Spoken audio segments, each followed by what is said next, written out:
This mind-blowing testimony from Nigeria uncovers hidden truths about influential preachers and leaders. Truths you were never meant to hear. Told by someone who crossed the boundaries of life and death, this story will leave you questioning everything you thought you knew. What did he witness in the other realm? And how did it change his view on faith forever? Hit that subscribe button now, because this mystery is about to unfold. It happened 2 months ago. I remember the morning vividly. The sun was rising slowly over the forest, casting a warm glow. I had set out for a rural village in Nigeria to deliver aid with donations from our church. We were bringing food and clothing for the children. These trips always felt like a form of worship to me, a pure way to serve God. When we arrived at the village, everything was peaceful. The children smiled, and the villagers expressed their gratitude. But that calm was short-lived. In the late afternoon, as I wandered just a few steps into the forest beyond the village, a leopard suddenly leapt out from the trees. The attack was so sudden that I barely had time to react. Its claws and teeth tore into me. I screamed for help.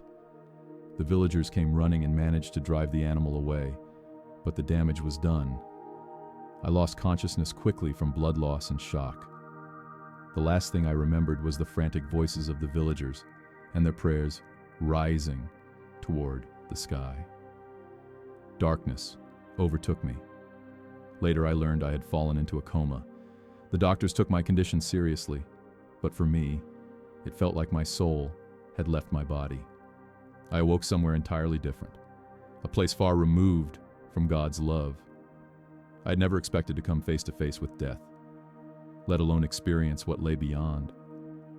That moment changed my faith in life forever. When I opened my eyes, I found myself in utter darkness. But this was no ordinary darkness. It was thick, suffocating, and heavy, as if fear itself had taken on physical form. Breathing was nearly impossible. My mind raced with the question, where am I? But there was no answer. I tried to speak, but every word I uttered dissolved into the void. Then, a faint red light began to flicker around me, like the glow of distant flames. But this light didn't bring comfort. It radiated fear and despair. Slowly, the space filled with sound, screams.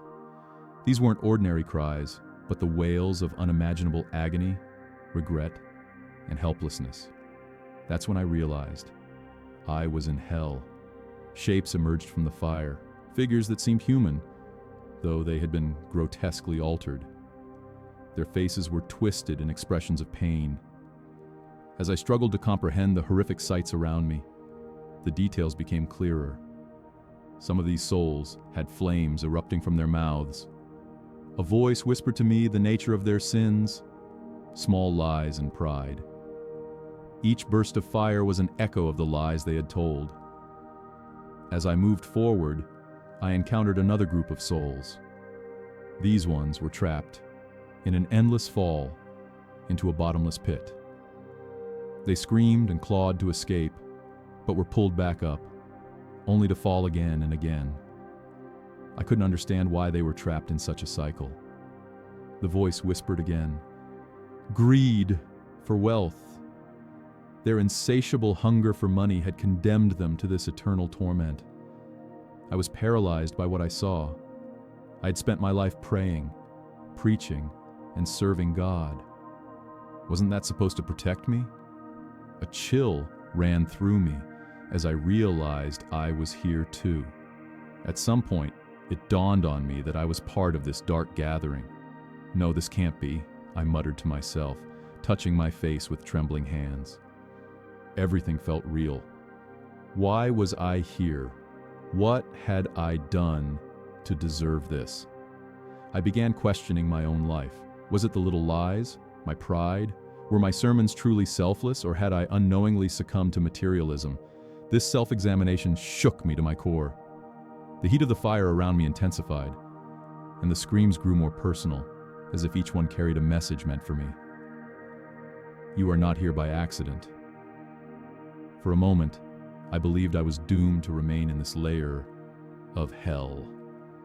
But deep within my mind, a flicker of hope stirred.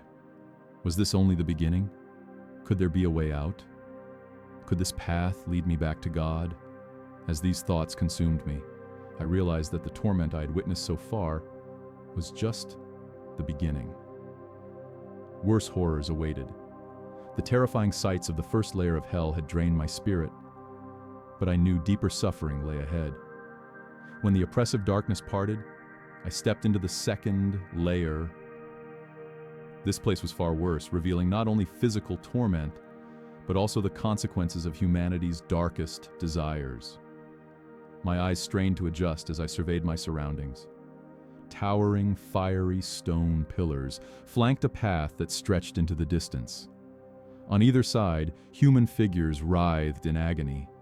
The cries here were sharper, more intimate. As I continued down the path, the punishments inflicted on the souls became clearer. Ahead of me was a group of souls clutching their hands and mouths, screaming.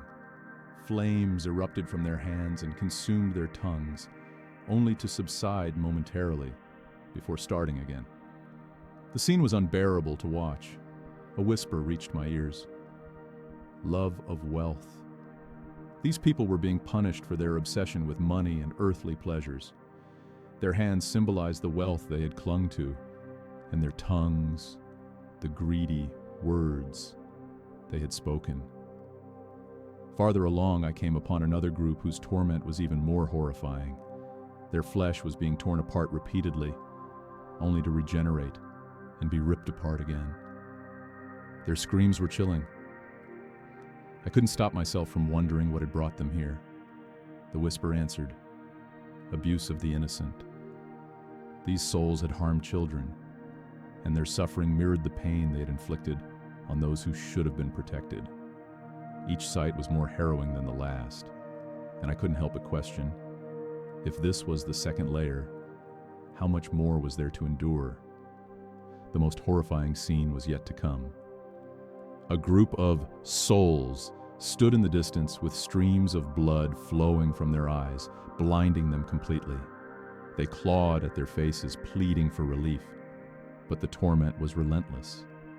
Their sin was whispered to me, betrayal of faith. These were souls who had rejected their devotion to God or exploited faith for personal gain. As I watched this, an unbearable weight settled within me. Why was I here? What had I done to deserve this?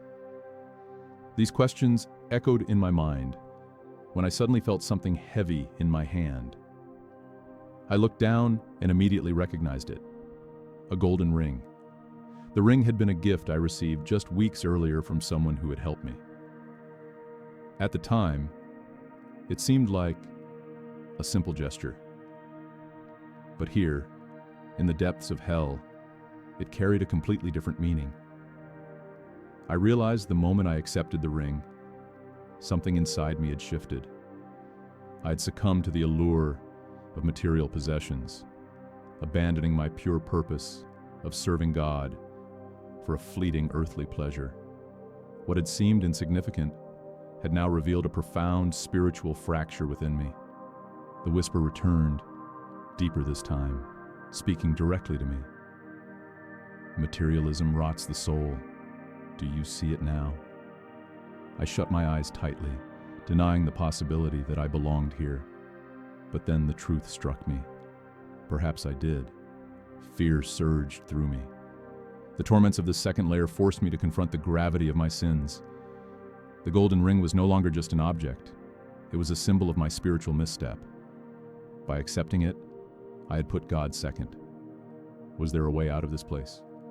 If so, I had to find it. The terrors of the second layer left me drained, but I sensed something even more personal awaited. When I took the next step, I was confronted with the final layer of torment. Here, every soul endured a punishment uniquely tailored to their sins. As I moved forward in fear, the surroundings shifted. I was completely alone.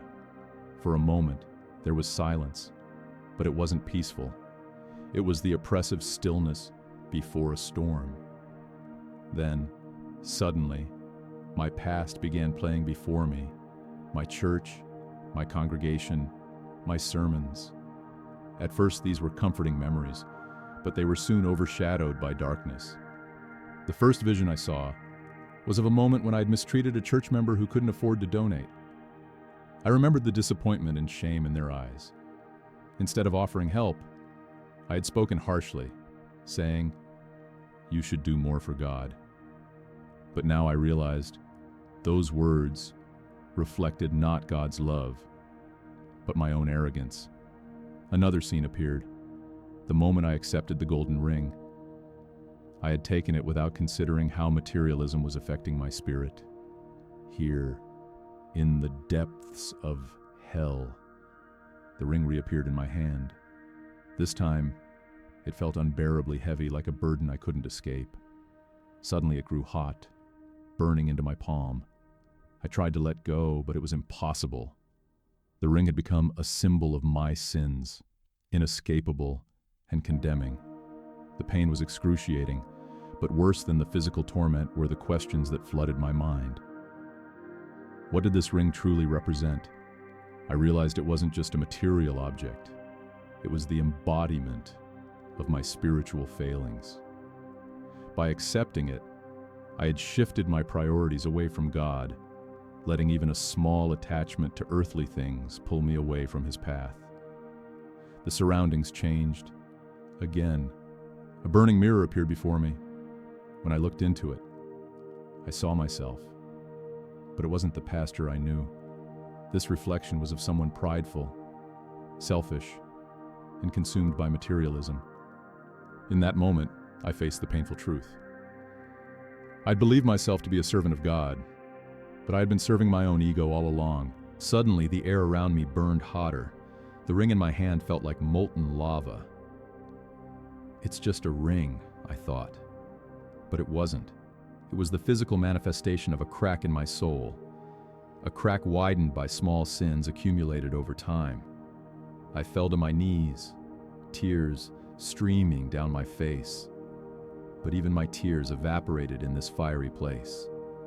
I wanted to cry out to God, but my lips trembled with doubt. Could I pray a prayer powerful enough to redeem myself? Then I heard a whisper. Not from outside, but from within. This was your choice, but there is still a way.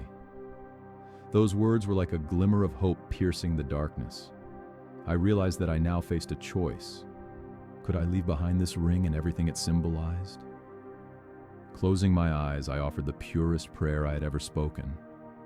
I begged for forgiveness, for accepting the ring, for succumbing to materialism, and for misrepresenting God's love. In the depths of my soul, I felt a change. The ring still burned in my hand, but its weight began to shift. It was no longer just a burden. It was my trial. Whether I could pass this test depended on the choices I made moving forward. In this final layer of hell, I endured both spiritual and physical agony. But through that suffering, I came to a great understanding. Truly loving God required me to abandon my pride and worldly desires. I didn't know how I would escape this torment, but I knew there was a way. At the peak of my pain, when I thought all was lost, something incredible happened. Out of the oppressive darkness, a light appeared. At first, it was a small glimmer, but it quickly grew, illuminating everything around me. This light was not just seen, but felt deep within my soul. The searing heat of the flames vanished, and the deafening screams gave way to a profound silence. From the light emerged a figure. His face was familiar, yet beyond description, radiating an unexplainable peace. Jesus stood before me, his gaze penetrating my being. In his eyes I felt seen, my fears, guilt, and shame laid bare. His presence didn't condemn but invited. "You called for me," he said, his voice both tender and commanding, resonating in every fiber of my being. Yes, I had called for him. In the depths of despair, I had sought forgiveness and salvation. And he had answered. Jesus stepped closer, speaking with authority and compassion. Humanity has strayed from faith. Drawn by the lure of wealth and power, they pursue temporary gains, forgetting true love and devotion. As he spoke, a series of vivid images appeared before me. I saw opulent displays of wealth among the clergy, golden thrones, extravagant robes, and grand palaces. Once sanctuaries of spiritual nourishment, many churches had become monuments to greed. Jesus continued, "Many who claim to represent faith have veered far from my path. They take pride in their riches and elevate materialism above my teachings. But my message was always love, sacrifice, and humility. The church has become a battleground between God and worldly desires. This is humanity's greatest test." His words struck a deep chord within me. I realized I had been complicit, unknowingly valuing material possessions over pure devotion. The golden ring in my hand was more than just a gift. It was the symbol of my misplaced priorities. That's why I was here. "What can I do, Lord?" I asked, my voice trembling. Jesus looked at me with infinite compassion. "I give you a mission," he said. "Teach others about true love and faith. Help them seek spiritual peace over material wealth.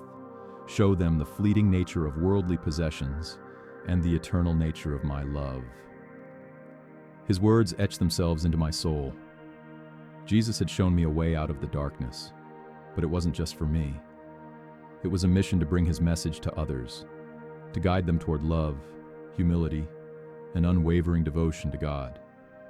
He gazed at me one last time and said, "This is a beginning.